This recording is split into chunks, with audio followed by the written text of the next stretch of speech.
I'm here in Nairobi, Kenya, and everyone needs to know what happened right here on Tuesday. To the average person walking past, that might look like some random orange dirt, but it's not. It's covering blood. And it's also the reason I posted this video only after I left the country. You see, just a few days ago at a protest against police brutality, 2 officers shot a 22-year-old man in the head at point blank range. Crazy part is that young man named Boniface Kariuki wasn't even protesting. He was simply a street vendor selling masks when 2 officers with riot gear and shotguns approached him, punched him, and then completely unprovoked, they then left him lying here right on this spot while witnesses rushed to his aid. Little did the officers know, however, not only did someone record the entire thing, but Boniface has miraculously survived. The bullet went through his head right above his ear. But even if he does make it out of intensive care, a CT scan has showed that he has suffered severe brain damage. So his life will never be the same again. Now, here's where things get really dark. Boniface was shot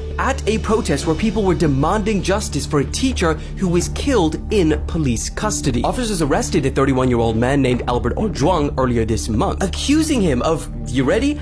Insulting a police boss on social media. But instead of being released, just 2 days later, his wife and parents were informed that Albert was dead. Police initially claimed that it was a suicide, saying that the victim hit his head on the wall multiple times until he passed away. But an autopsy later exposed the horrific truth. He was brutally beaten to death. And as horrible as these 2 cases sound, they are far too common in Kenya. Police kidnappings are rampant. People simply disappear. They get falsely accused and imprisoned. They get abducted during protests and, yes, even killed. All of which is extensively documented and carried out by the very people supposed to protect. And this is why I wanted to post this only when I got home, because not only is this a risky subject to speak about, but bringing awareness to this matter on a global scale like this is something I don't imagine is going to be appreciated by certain people. And this goes way beyond police brutality. Kenyans are increasingly protesting the entire system in which corruption like this is allowed to take place. So, in just a couple of days' time, on the 25th of June, what's being described as the mother of all protests is being